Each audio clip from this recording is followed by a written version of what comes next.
farmers think of themselves as being big, strong people, and on that basis, they don't see the vulnerability around their health. So we're trying to break down those barriers and encourage farmers to manage health, dare I say it, in the same way as they manage their livestock or whatever else, so to manage their own health as well. Hello and welcome to another episode of the HSE Talking Health and Wellbeing podcast. My name is Finola Colgan, and today we're speaking with Dr. John McNamara from Teagasc and Finola Colgan from Mental Health Ireland, and we're talking all about farmer wellbeing. To you, the listeners, thanks for supporting the podcast, and please give us a follow wherever you're listening to this episode and share it with anybody you think would benefit from it. So John, Finola, you're very welcome to the podcast today. Honoured to be here, Fergal. Thank you. Thank you very much for having us. So we're talking about farmer wellbeing, and I know that we've been engaged together in a number of different partnerships over the last couple of years, and we're going to find out a bit more about your work in this area. But first of all, I guess for the listeners, why are we looking at farmer wellbeing? Can I go to you first, Finola, in terms of Mental Health Ireland? Why do you think farmer wellbeing is such a priority for so many agencies now? Yeah, so thanks, Fergal. Yeah, I'm work with Mental Health Ireland, but it's about every organisation that's supporting farmers really. But why we're looking at collectively as a society and service provision in terms of mental health promotion of farmers, they're a unique group in their own communities. Their struggles, their challenges tend to be different and maybe from other professional groups. And then, like I was just thinking about it there as well this morning, it might be more difficult for them to access services, to access help when they're living in rural Ireland, and maybe it's not easy just to drop everything to go to see a doctor or to make an appointment. So this is a great way to reach out. We're looking at alternative ways of reaching out to farmers and chatting with them. And as you know, like the Farm Connect programme and on Firm Ground, these have all been very innovative, creative ways of engaging. So it's really about bringing Muhammad to the mountain rather than the other way around, say, literally getting out there and meeting with farmers and giving them that opportunity to understand mental health and their own well-being much better. Yeah, and John, I know that you've been working in this area for many years now. How do you explain the importance of looking at farmer wellbeing to people? Farmer wellbeing, first of all, it's being in good health and a feeling of life satisfaction. As you say, I've been working on this for maybe 30 odd years, and back in the early 90s, we did disability research, and we found that farmers had a lot of disability from cardiovascular, from cancer, and from injuries and musculoskeletal disorders. That injury was causing farmers to reduce income, putting them out of work, reduced off-farm employment. Teagasc's job is about economic sustainability, environmental sustainability, and social sustainability. So health and safety is crucially important to social sustainability. So we want farmers to have good health and well-being for its own sake, but also for sustainability as farmers. And I can see, and from what I've heard, health and safety is a big component and big part of the rationale for the Department of Agriculture's increased investment in farmer wellbeing in recent years. Your work in Teagasc, John, highlights or seeks to address issues around farm safety, and unfortunately, there's been an average of 19 fatal incidents per year in Irish farms over the last 10 years. And tragically, there's been 8 confirmed farm fatalities to date this year. That's very sad. Yeah, no, it's very sad. Farm accidents are at the coalface and they're very direct and happen. But poor health, it's like an accident in slow motion. It happens over time, by and large, and there's a huge amount of that. Now, as you say, health and safety has come to the fore both in Europe and in Ireland. In Europe, the European Commission is seeking to increase the whole component of social sustainability within the CAP.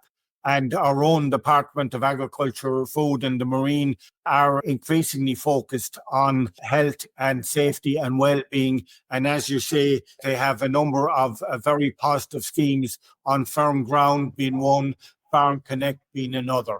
Okay, so let's get into it about On Firm Ground. You both mentioned this initiative there. Finola, do you want to explain it to me about how we're working with farmers through the likes of the Men's Development Network and others trying to build the capacity? Yeah, and other programs as well. And I was really honoured at the time when On Firm Ground became established to be brought on board, because at that point in time, in partnership with Teagasc, we were the first partnership to kind of get out there and address the issue of mental health in farming. Because, as you know, Fergal, from your own professional experiences and that there is no health without mental health. And while lots of information about farm health, safety and physical health and that So then Firm Ground really focused through research, through evidence-based material to address the needs of farmers. What information do they need in relation to mental health? So it was about training up a number of advisors within Teagasc, because they're the people that are going out meeting with the farmers so that they can engage in that conversation and kind of break down the barriers. They're not going in purposefully to do that, but if they pick up a sign,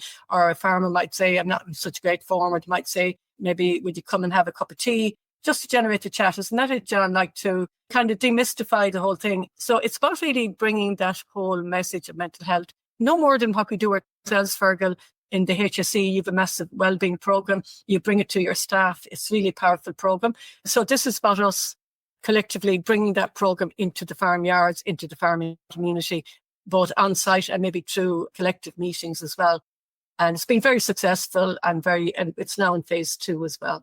First of all, I'd like to acknowledge that Department of Health are a co-funder of the On Firm Ground programme. We're agriculturalists. We're trained in crop science, animal science. We've extension training in how to deal with people.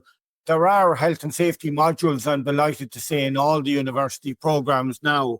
But we haven't a deep background in health or mental health. I think the Firm Ground fills that space. It provides solid training to advisors and rural people who are connecting with farmers, people who work in merchants and vets and so forth. It's available to anyone in that category. It really is a signposting program, how we can focus farmers on their health and the importance of their health, and particularly mental health, and particularly if there's an acute issue with mental health on the farm. So as Finola has said, agriculturists, and there are 800 advisors and consultants in the country, we're always meeting advisors. That's our job. And, we are a huge resource that can be used to leverage the cost of health and mental health.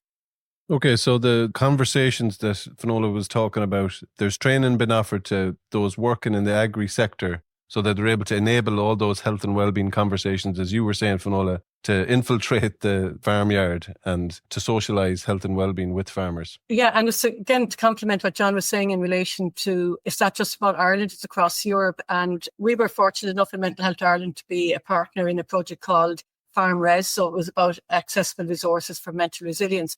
But the important point about that was about developing an e-learning app that farmers can access in their own time, in the privacy, because it's well known, and vets themselves will tell you that if they want to reach out to farmers in terms of their practice, the app is the way to go forward. And within that app, farmers can do a personal self-assessment of their quality of life. We initiated the idea originally with Farmers for Safety, and it's going to be a very useful tool going forward, because you see, if farmers don't get that information, and if we don't break down the barriers and the stigma, and just help farmers to understand, you do struggle, but so does everybody else. But your struggles are generated because of different factors in life. And as we've said before in previous conversations, Fergal, like I work with an organisation that has health and safety policy, workplace policies, EAPs and that, as you do in the HSE. But farmers don't have that access. This is where Teagasc and programmes like On Firm Ground, the Department of Agriculture, reaching out to get farmers, because at the end of the day, if a farmer is not well, let it be physically or mentally, the farm enterprise is impacted, the family is impacted, income is derailed, basically, isn't it, John? And it's very hard to get right back in there. It is a very unique workplace in so many ways, isn't it, John? Yeah, no, absolutely. No, the first thing about farmers, by and large, like their families really, and they work on their own. Now, there is an increasing number of employees, maybe in the dairy sector. No, it's a very hazardous environment. So really, the farmer has to be a health and safety manager for their own business. I think one important point that I'd like to pick up on is that, we've raised the profile greatly of health. Farmers need to realise that health is their most important resource. Teagasc, we run big events, beef events, dairy events, tillage events, and, we're putting that message out to farmers that health is their most vital resource. And I think it is increasing their awareness. But then we have our advisors and our training staff, and they're following up with more direct and positive conversations with farmers.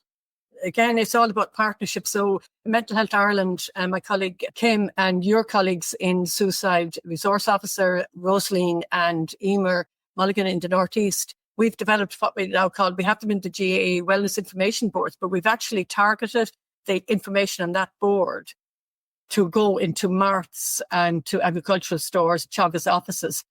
And see, it's about bringing the information to them where they can access it, because they mightn't access that information the ordinary way that you and I might access it. So it's about bringing that information and breaking down that barrier as well. I think that's crucial to it. Yeah, absolutely. I take your point about trying to bring the information to where they're at, but also bring the information in a way that they can consume it. I see on the Teagasc website, there's lots of different podcasts made for different types of farmers that are deep in their own either, tillage or horses. Yeah. So you're trying to develop Teagasc as a norm, or trying to develop content in a consumable way for a very busy workforce. I want to come back to one of your points, John, around family, because we in HSE Health and Wellbeing have started working with farmers from a men's health point of view. But that's a bit unfair of a categorization.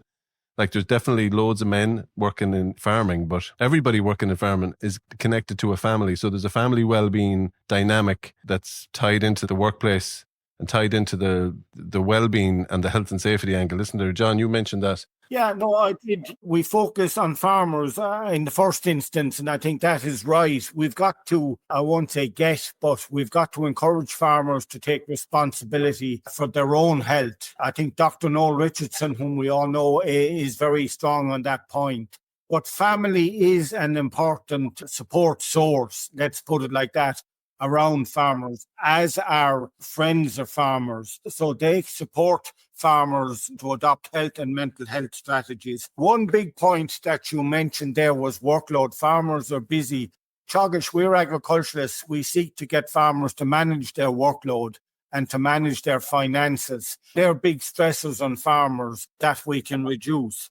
Now, we also, as advisors, we operate discussion groups where we facilitate, but farmers speak to farmers and exchange ideas. There is a lot of scientific research, including my own, along with colleagues, that shows that is very positive for influencing people's attitudes. So that's peer-to-peer support. Yeah. So first of all, we need to get farmers engaged themselves, male or females, but the people around them, their family, the friends, discussion groups, advisors, all those are tremendous supports. In the literature, it's referred to as the social ecological model, and around all of that at the top, then you have the HSE, the Department of Agriculture, government, and media, strong media initiatives. So the whole total movement should be towards influencing farmers to take health positively. Yeah, and we might come back to that point. Finola, you want to come in on that? When you're talking about men and farming and focus on men, behind every great man is his wife and behind her is his secretary.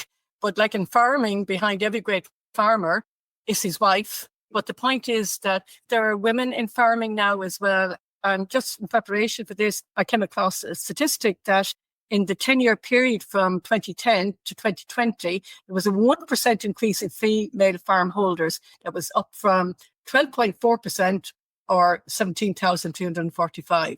The overall point I would make is that we're trying to encourage male farmers, but also all farmers, female and male, to adopt health practices, and improve their well-being approach to farming. Yeah, so there's a couple of points there, absolutely. So it's not a male-only message, and it's a farmer message. And then the other point that you're making, Finola, is that whether it's a female farmer or male farmer, there's a family, there's a context, there's friends. You're alluding to, John, you're stating that bigger sociological model. And that reminds me of some of the work that I suppose we've been lucky enough to get funded this year through the Department of Agriculture, Food and Marine, the new funding that was announced by Minister Hayden just a month or two ago.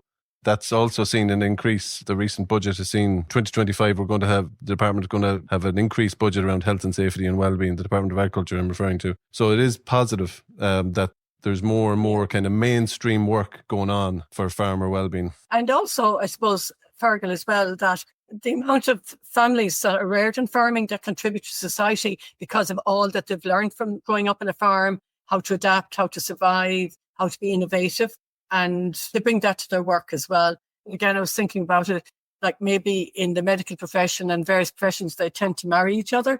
But usually I think when a farmer gets married, it's more than likely to somebody that's not a farmer. It's the dynamics that brings to farming. And I think that's what's really important, that we have to realise that farming is such an important part especially in Ireland, because I know we're like an international business and communities and that, but at the end of the day, like where we live, we're never too many miles away from the country, are we? And what farmers are doing to contribute to our food or everything. Absolutely. Could I make one very important point, Fergal? In our programs, we encourage farmers to gain a health check. We would like farmers, especially as they get older, to get a health check with their GP annually or thereabouts. First of all, you get the benefit of a one-to-one with your doctor, and they take vital measurements, blood pressure and so forth. But also farmers get into the hang of meeting their doctor and that. So let's put it the other way around. If a farmer hasn't been to a doctor for many years, then they have a mental health issue. What are the chances of them going then? The point I'm making is that a health check is very important. We would like to signpost farmers in that direction. And farmers sometimes argue with us. They say, well, I'm well now and, I don't need a health check, but, how do you know you're well if you don't get a health check? Now, when I'm on the subject, I think we should have more dialogue ourselves with doctors, medical doctors, to gain more engagement with farmers about their health. Behind the on-farm ground, bringing that training to public health nurses and various other paramedical groups that may be in contact. I suppose it's also reflective of the HSE's commitment to making every contact count.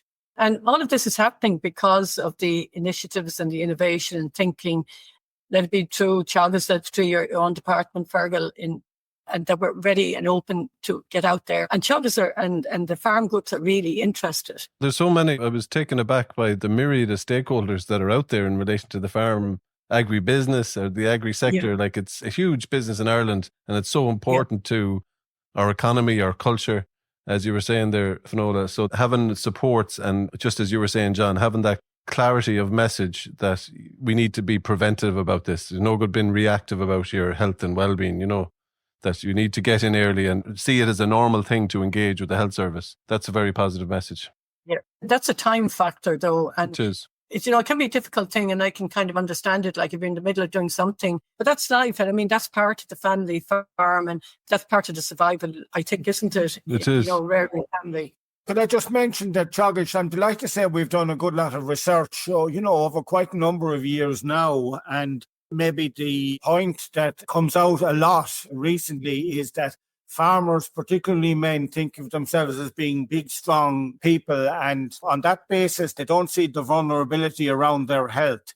And they don't go to the doctor. Maybe the reason they don't go in case they get bad news. So we're trying to break down those barriers and encourage farmers to manage health, dare I say it, in the same way as they manage their livestock or whatever else, to manage their own health as well. We need data, and Dr. Breda Smith, who was recently Chief Medical Officer, did an MD in this area and highlighted the high level of mortality for cardiovascular disease and cancer among farmers and that. And I'm just delighted to say that the USI have done some study that has shown some progress in the area. So I think over time we can make progress. Yeah. So you're highlighting factors there: cardiovascular risk, mental health risk, health and safety risk, that we need to be aware of. But as you say there, John, the engagement has been very positive and there is some improvements that can be seen.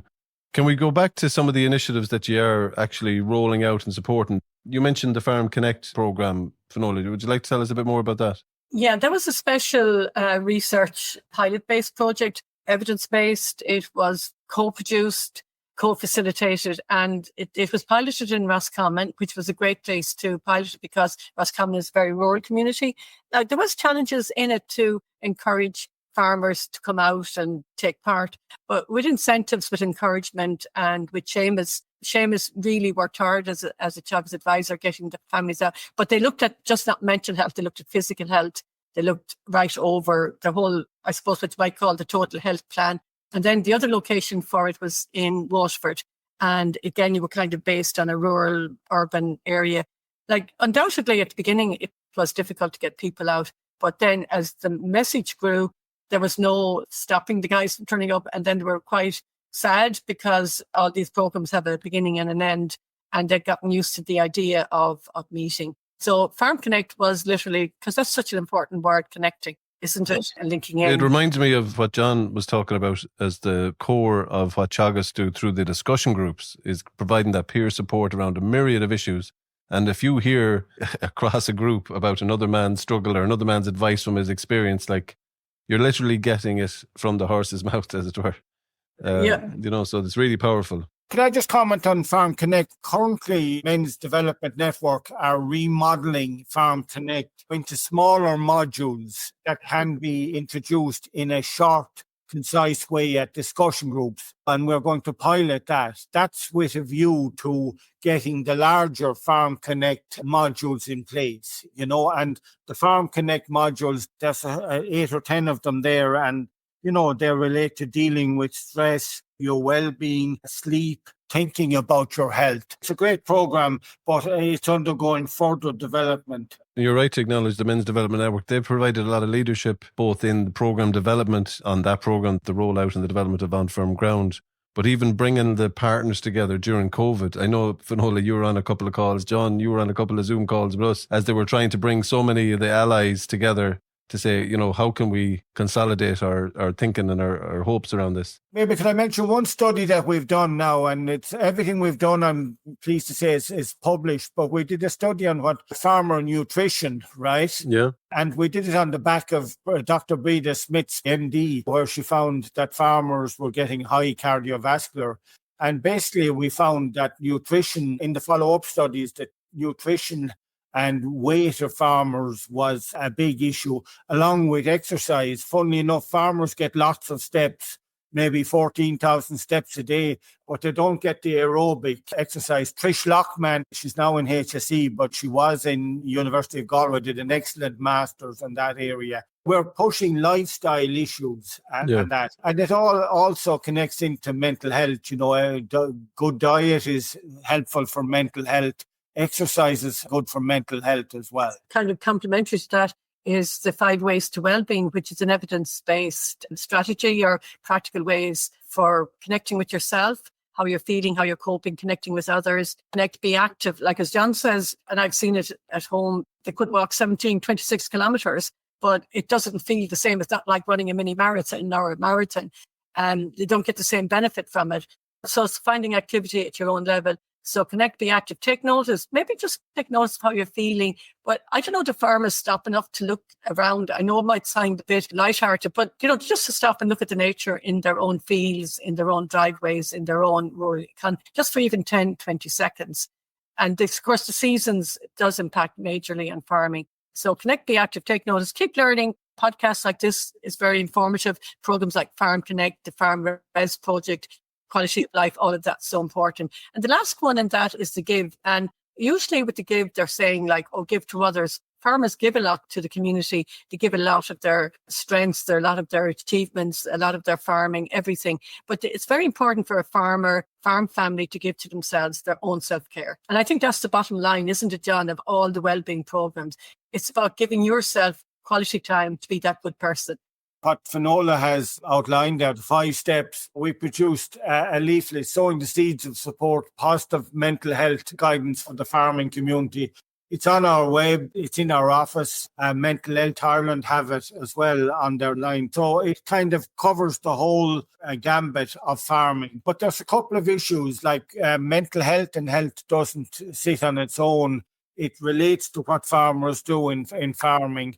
And, if you're farming too long hours, if you're working too hard, if you're doing too much physical work, that affects your health as well. So the way you farm is important for your health. So the leaflet outlines farming ways of managing stress and improving well-being. If one hasn't enough income, that is going to cause poor well-being. So it deals with the farming side, but it also deals what we would describe as the signposting side, gives positive strategies to minimising health and improving well-being. And as Finola outlined, it deals with the 5 ways to well-being. Okay, we're probably at that stage of our podcast now in terms of the signposting. John, you just highlighted your own website resources there. We'll put a link to them in the podcast information. Wherever you're listening to this podcast, there'll be a little information section. We'll include the links to both your websites. Is there anything else you'd like to signpost to as we kind of wrap it up?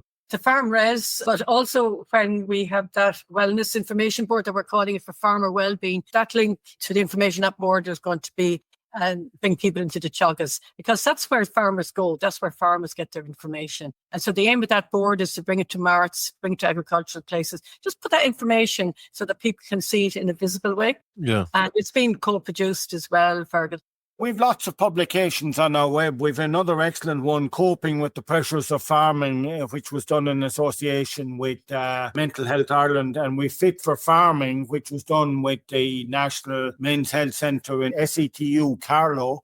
No, but I would say to farmers out there listening, contact your advisor, bring up health and well-being issues for a short period, at a discussion group or at a meeting and that. We found that farmers, in our research, tend not to bring up health and well-being issues because it doesn't fit in with the good farmer genre. So we'd encourage conversation and discussion around health. Absolutely. And mental health. Yeah, that's a nice way to sum it up there. Finola, last word? Also to reach out to farm families if they're struggling and worried about their loved ones, like that they can reach out and get this information and alleviate their own worries and concerns, because often they're lost in that picture and don't know where to start. And I would occasionally get calls from family members, maybe a wife that they're worried, or a sister that's worried about a family member that's not coping, and they know it because they're not getting out, they're not going looking after their animals. They just know they're struggling. They can't get them to make that step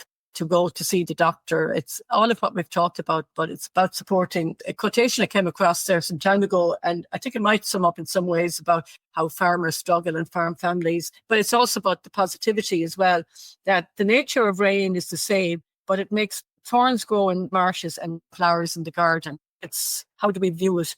And it's very important that farming is respected, is recognised as a business, as a profession.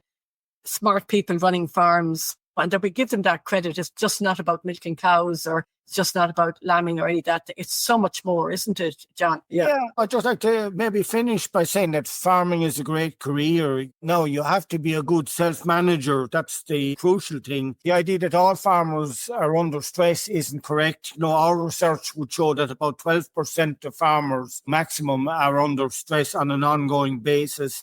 The type of stressors that affect farmers are workload, financial, and there's concern about changing from production to more public goods and having a lot of paperwork to do. But the point I would make to go with that is that there are 800 advisors and consultants out there. There is a huge amount of support out there for farmers at the centre of it all, to put their health and their well-being at the centre of their focus.